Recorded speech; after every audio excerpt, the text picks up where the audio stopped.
Hello dear student, welcome to our YouTube channel. आज के session में अपन बात करेंगे DSSS के पेपर सॉल्यूशन के बारे में बात करेंगे और साथ ही साथ डिस्कस करेंगे इम्पोर्टेंट क्वेश्चंस की, और उसके साथ अपन इमेज बेस्ड इम्पोर्टेंट क्वेश्चंस की बात करेंगे। वीडियो काफ़ी इम्पोर्टेंट रहने वाला है, तो लास्ट तक बने रहेगा। और अगर आपने अभी तक मेरे चैनल को सब्सक्राइब नहीं किया है तो प्लीज़ इसको सब्सक्राइब कर ले, और प्लीज़ इसको एक बार शेयर ज़रूर करना। चलिए बिना देरी के साथ में वीडियो शुरू करते हैं। फर्स्ट क्वेश्चन, ये क्वेश्चन आया था फर्नांडीज स्कोर, मतलब फर्नांडीज स्कोर किस में किया जाता है? तो आपका आंसर था एक्टोपिक प्रेगनेंसी में। देखो, Fernandez score is a predictive tool for managing ectopic pregnancy question आया है, तो ध्यान में रखना फर्नांडीज स्कोर के बारे में। और भी पूछा जा सकता था, Fernandez score is a predictive tool for managing ectopic pregnancies. ध्यान रखना, एक्टोपिक प्रेगनेंसीज में फर्नांडीज स्कोर किया जाता है, या फर्नांडीज टेस्ट, कुछ भी नाम आ जाए तो आपको ध्यान रखना एक्टोपिक प्रेगनेंसी। ये क्वेश्चन आया था, the Faine's criteria standard is utilised for the diagnosis of leptospirosis. आपका आंसर था लेप्टोस्पायरोसिस, डायरेक्ट आंसर ऑप्शन में मिला था लेप्टोस्पायरोसिस। फाइंस क्राइटेरिया यूज किस में किया जाता है? लेप्टोस्पायरोसिस में, और कंसिस्ट ऑफ 3 क्राइटेरिया। ये 3 क्राइटेरिया पूछा जा सकता है। क्लिनिकल डाटा के लिए यूज में लिया जाता है, एपिडेमियोलॉजिकल फैक्टर्स और लेबोरेटरी फाइंडिंग्स इसमें की जाती हैं। तो फाइंस क्राइटेरिया किस में यूज लिया जाता है? लेप्टोस्पायरोसिस। इंपॉर्टेंट है, और भी वापस पूछा जा सकता है, रिपीट हो सकता है। चलिए आगे बात करते हैं अपन। ये इंपॉर्टेंट क्वेश्चन है। फाइंस क्राइटेरिया आया तो मैंने ये भी आपके लिए बनाया है। What is the Duke criteria used in? The Duke criteria का यूज में किस में लिया जाता है? तो एंडोकार्डिटिस में ड्यूक क्राइटेरिया का यूज में लिया जाता है। The Duke criteria are use to rule in और रूल आउट एंडोकार्डिटिस। एंडोकार्डिटिस में ड्यूक क्राइटेरिया को यूज में लिया जाता है। यूज एंडोकार्डिटिस में ड्यूक क्राइटेरिया का यूज में लिया जाता है, तो इम्पोर्टेंट बनता है, आ सकता है। अगला क्वेश्चन आया था आपका, द पैथेटिक नर्व के बारे में आया था कि इसका ओल्ड नेम क्या है? तो ओल्ड नेम पैथेटिक नर्व का ओल्ड नेम पैथेटिक नर्व है, और न्यू नेम इसका है ट्रोक्लियर नर्व। ऐसा क्वेश्चन आया था। Pathetic nerve is also called as trochlear nerve. तो क्या है? The pathetic nerve is an older term for the trochlear nerve. Trochlear nerve का पैथेटिक नर्व ओल्डर नाम है, पुराना नाम है। The fourth cranial nerve, CN fourth है। देखो, फोर्थ क्रेनियल नर्व का नाम है आपका ट्रोक्लियर नर्व, जो पैथेटिक नर्व के नाम से भी जानी जाती है। पूछा गया क्वेश्चन है आपके, अभी पूछा है ना, अभी एक शिफ्ट में पूछा गया था, तो ध्यान रखना, वापस रिपीट हो सकता है। तो सारी की सारी क्रेनियल्स नर्व को मैंने एक सेशन में करवाया था। इम्पोर्टेंट है, ट्रिक के द्वारा मैंने हर एक नर्व को याद करवाया था। उसकी लिंक मैं आपको डिस्क्रिप्शन में दे दूंगा। तो आगे बात करते हैं। देखो, ह्यूमन एनाटॉमिकल वेस्ट, देखो जो बायोमेडिकल वेस्ट होता है, BMW होता है। BMW में human anatomical waste should be discarded in yellow bag में डिस्कार्डेड किया जाता है। क्वेश्चन पुटअप हो चुका है, तो ध्यान रखना येलो बैग आपका इंपॉर्टेंट है, मतलब BMW पूरा का पूरा पढ़ के जाना, ध्यान रखना। Human anatomical waste should be discarded to yellow bag. Dear friends, please इसको एक बार शेयर ज़रूर करना। अगर आपको मेरा कंटेंट अच्छा लगता है तो सब्सक्राइब करें, और एक प्यारी सी कमेंट जरूर करना। The pathetic nerve is an older term for trochlear nerve. The fourth cranial nerve, इस ये तो अपने कर लिया। आगे बढ़ते हैं। ये क्वेश्चन आया था आपके, natural opioids are derived from which plant. आपके जो नेचुरल ओपियोइड्स होते हैं वो किससे, कौन से प्लांट से ड्राइव किए जाते हैं, किससे बनाए जाते हैं, कौन से प्लांट से बनाए जाते हैं? तो आपका आंसर था ओपियम। ये अपन बोल सकते हैं ओपियम। पॉपी प्लांट्स होते हैं, या पॉपी प्लांट अपन बोल सकते हैं पेपेवर सोमनिफेरम। दोनों में से आपको एक ऑप्शन में मिला था, या पॉपी प्लांट से या पेपेवर सोमनिफेरम से ओपियोइड्स प्लांट्स, आप जो प्लांट्स होते हैं उससे नेचुरल ओपियोइड्स बनाए जाते हैं, ड्राइव किए जाते हैं। तो ये क्वेश्चन पूछा गया था।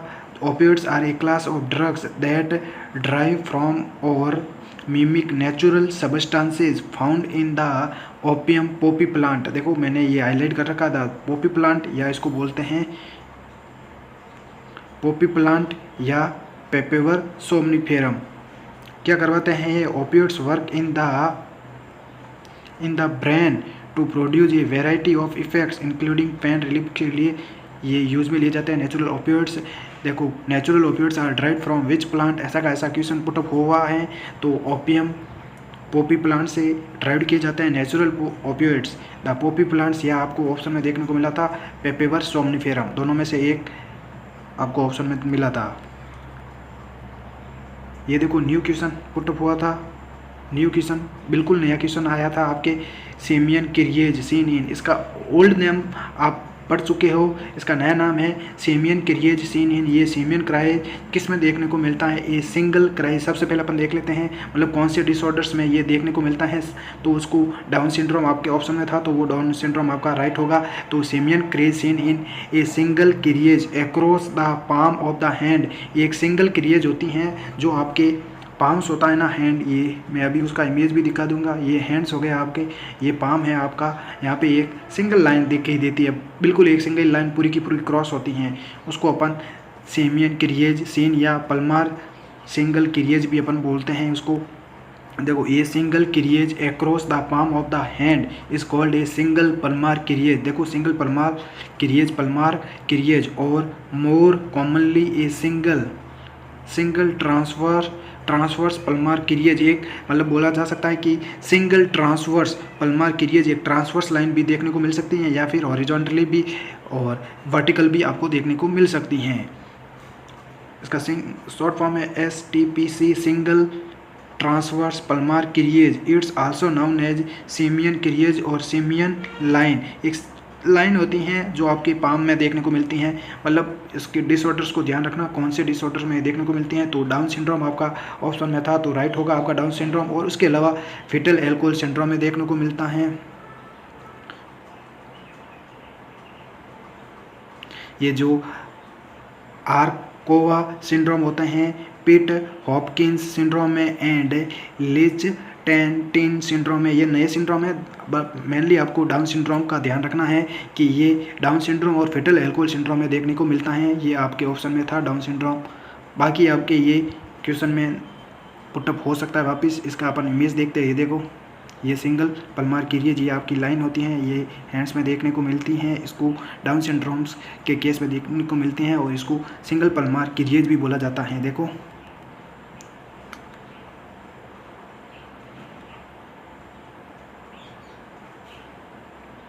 पल्मार क्रिएज, या अपन बोल सकते हैं सिंगल पल्मार क्रिएज और या सेमियन क्राइज ये बोला जाता है। तो ये डाउन सिंड्रोम या फेटल एल्कोहल सिंड्रोम में देखने को मिलता है।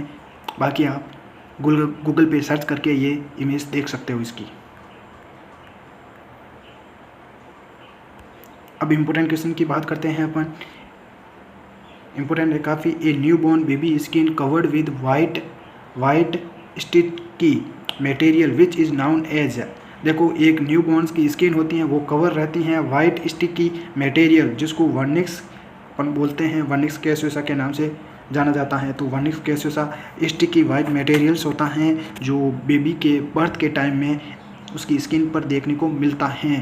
तो ध्यान रखना, काफ़ी बार एग्जाम में पुटअप हो चुका है, आ सकता है या इसकी इमेज भी आ सकती हैं। तो vernix caseosa is also known as vernix is the waxy or cheese like white substance होता है found coating the skin of newborns human babies में देखने को मिलता है। कैसा होता है देखो, ये आपका बेबी है, पूछा जा सकता है। इमेज बेस्ड क्वेश्चन भी आ सकता है। तो आपको वर्निक्स कैसोसा होगा आपका,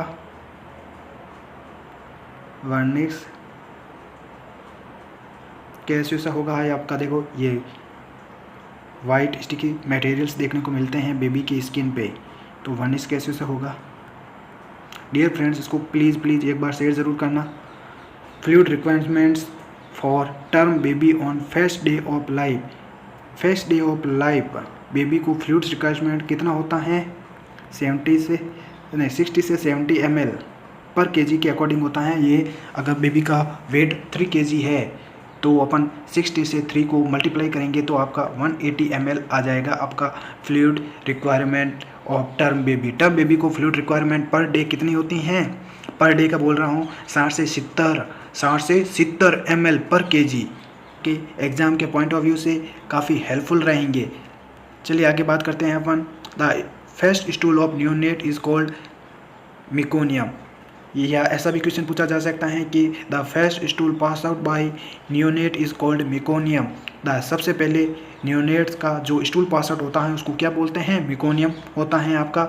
तो इसका कलर कैसा होता है, देखो कैसा होता है ये, meconium is the black tarry looking stuff colour का होता है। देखो black colour tarry looking stuff, या अपन बोल सकते हैं ब्लैक या ब्राउनिश थोड़ा सा कलर होता है, ध्यान रखना। इमेज बेस भी क्वेश्चन आ सकता है। Meconium is the black tarry looking stuff की तरह दिखता है।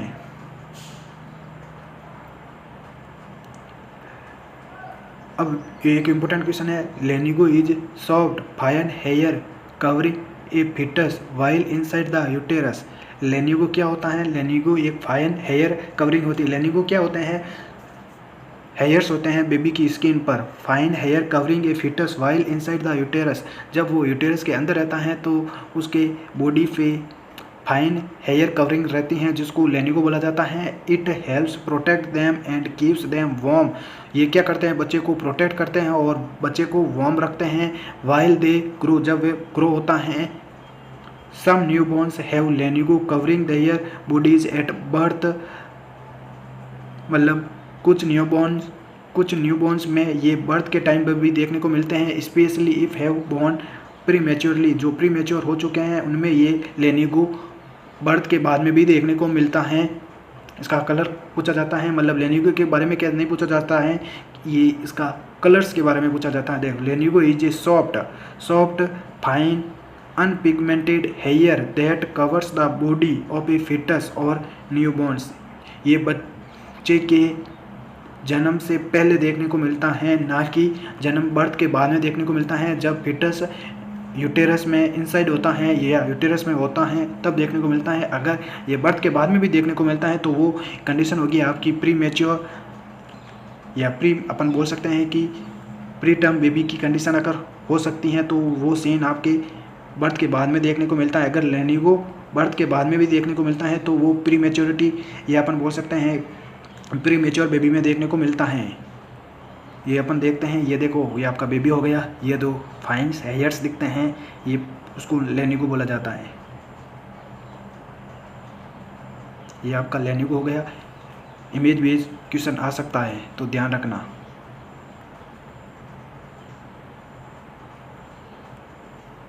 इंपॉर्टेंट क्वेश्चन है, ब्रॉड टेला परचूसिस कोजेज। ये ब्रॉड टेला परचूसिस क्या कोज करता है, तो वुपिंग कप को ब्रॉड टेला परचूसिस कोज करता है। तो ब्रॉड टेला परचूसिस किसका पॉजिटिव एजेंट है, वुपिंग कप का पॉजिटिव एजेंट कौन सा है, ब्रॉड टेला। दोनों को मिक्स करके भी क्वेश्चन पूछा जा सकता है। या वुपिंग कफ का पॉजिटिव एजेंट कौन सा है, या ब्रॉड टेला परचूसिस क्या कोज करता है, वुपिंग कोज करता है। देखो कैसे भी इसको घुमा फिरा के क्वेश्चन पूछा जा सकता है, लेकिन आपका आंसर आपको ध्यान होना चाहिए, ब्रॉड टेला परचूसिस कोजेज वुपिंग कप। अगर आपके सर का आपको कंटेंट अच्छा लगता है तो इसको शेयर ज़रूर करना। Whooping cough is also known as pertussis or 100-डे कफ, इसको मतलब 100-डे कफ भी बोला जाता है वुपिंग कप को। ध्यान रखना, 100-डे cup also known as whopping cup also known as परचूसिस। कितने नाम है, 3 नाम है, वुपिंग कप हो गया, परचूसिस हो गया और 100-डे कफ हो गया, 100-डे कफ। Which diseases are also known as Indian leishmaniasis? देखो which disease are also known as Indian leishmaniasis, कौन सी डिजीज़ को इंडियन लिस्मानियासिस के नाम से जाना जाता है, तो काला आजार के नाम से जाना जाता है। काला आजार जो डिजीज़ होती हैं जो लिस्मानियास क्रॉस करता है वो इंडियन लिस्मानियास के नाम से जाना जाता है, kala azar. Hansen's disease is also known as leprosy. Hansen disease का दूसरा नाम कौन सा है, लेप्रोसी। हैंसन्स डिजीज का दूसरा नाम है लेप्रोसी। इंपॉर्टेंट है, पूछा जा सकता है, सारे के सारे क्वेश्चंस इंपॉर्टेंट है डियर फ्रेंड्स। चलिए आगे बात करते हैं। Hansen disease is also known as आपका लेप्रोसी हो गया। Hansen disease is also known as leprosy. It is an infection caused by Mycobacterium leprae. तो लेप्रोसी का पॉजिटिव एजेंट कौन सा हो गया, देखो लेप्रोसी का पॉजिटिव एजेंट आपका माइकोबैक्टीरियम लेप्री हो गया। ध्यान रखना, पूछा जा सकता है लेप्रोसी का पॉजिटिव एजेंट कौन सा है, माइकोबैक्टीरियम लेप्री, या लेप्रोसी का अदर नेम कौन सा है, हैंसन्स डिजीज है। इंपॉर्टेंट है, पूछा जा सकता है। Very very important. Which manoeuvre use to remove foreign body airway obstruction, which manoeuvre, question बोल रहा है which manoeuvre use to remove, कौन से मैन्यूवर को यूज में लिया जाता है जब फॉरिजन बॉडी रिमूव करते हैं एयरवे ऑब्स्ट्रक्शन से, तो कौन सा मैन्यूवर यूज में लिया जाता है? सभी को पता है हेमलिस मैन्यूवर होता है। एम्स दिल्ली 2017 में क्वेश्चन पूछा गया है और भी एग्जाम में पूछे गए हैं, इंपॉर्टेंट है, पूछा जा सकता है। तो देखो फॉरिजन बॉडी एस्पायरेशन हो चुका है, तो कौन सी अपन मैन्यूवर्स के द्वारा उस फॉरिजन बॉडी को एयरवे से जो एयरवे ऑब्स्ट्रक्ट हो गया है उसको रिमूव करने के लिए हेमलिस मैन्यूवर का यूज में लिया जाता है। जैसे आपका देखो ये फर्स्ट पेशेंट हो गया आपका, अपन इसकी इमेज देखते हैं कैसे क्या होती है। देखो ये आपका ये पेशेंट हो गया आपका,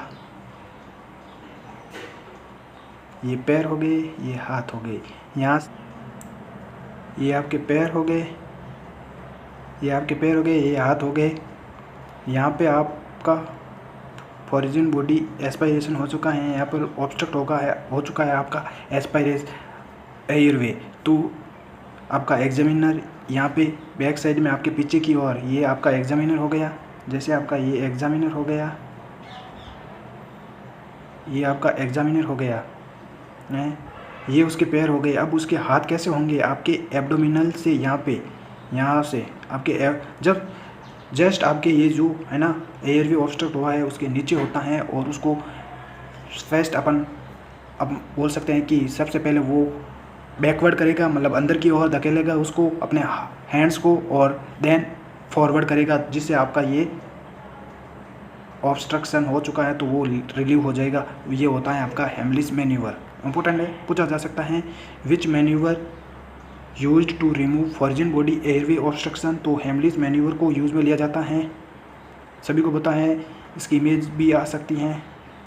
respiratory rate multiplied by tidal volumes, जो रेस्पिरेटरी रेट, यहाँ पे रेस्पिरेटरी रेट होगी जो मल्टीप्लाइड कहाँ से होती हैं? टाइडल वॉल्यूम से। ये क्या करता है? मिनट वॉल्यूम को कंट्रोल करता है, मिनट वॉल्यूम आपकी रहेगी। तो ESIC 2019 में क्वेश्चन पूछा गया था, इंपॉर्टेंट है, आ सकता है। Respiratory rate multiplied by tidal volume gives minute volume.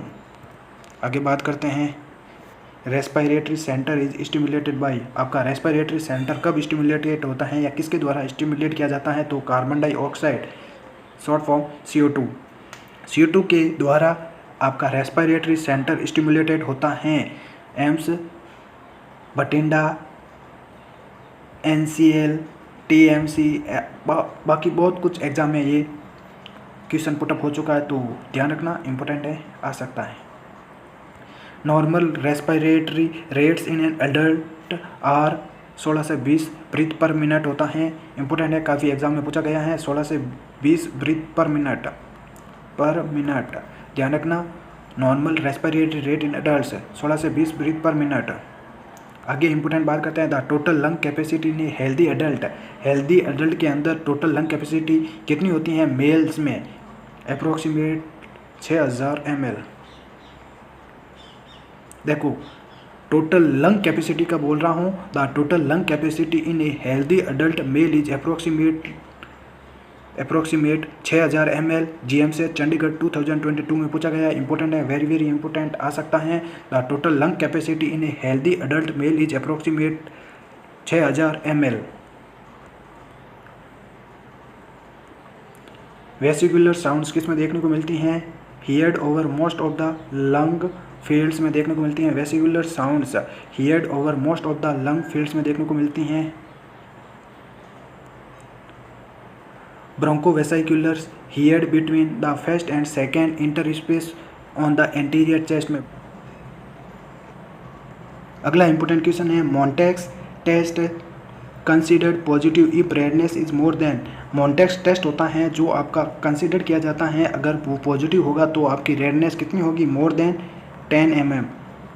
Important है, पूछा जा सकता है। एम्स नागपुर 2020 में आ चुका है, इंपॉर्टेंट है, काफ़ी बार आ सकता है।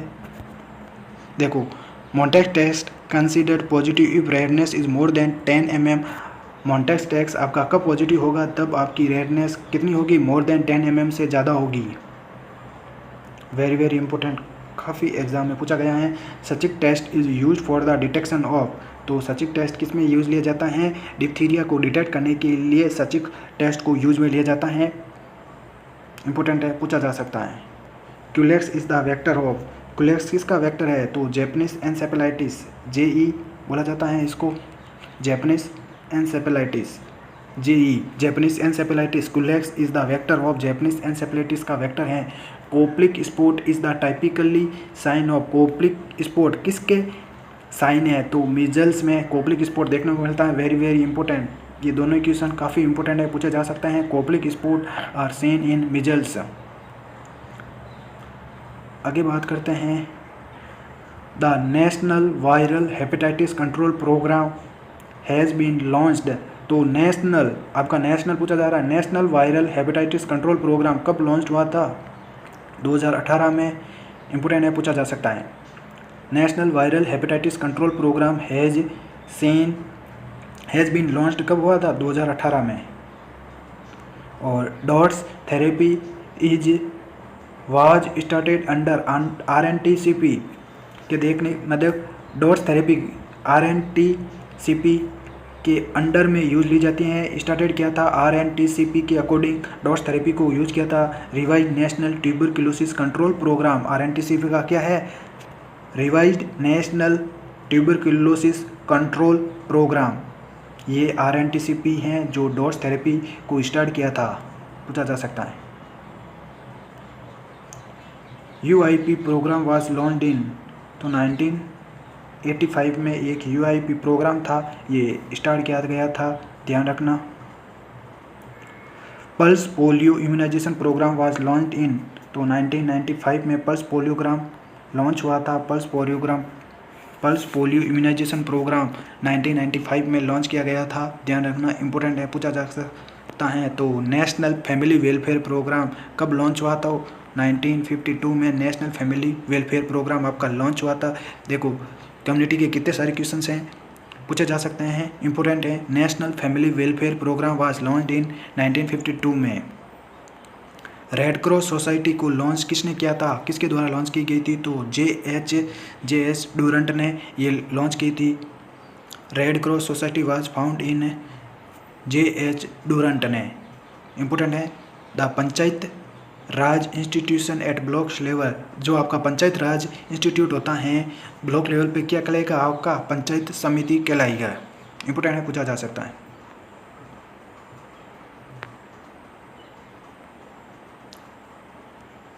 डियर फ्रेंड्स, मेरे चैनल को एक बार शेयर ज़रूर करना, एक प्यारी सी कमेंट ज़रूर करना, and then thank you. Video अच्छा लगता तो ज़्यादा से ज़्यादा शेयर एंड सब्सक्राइब करना। Thank you to all of you.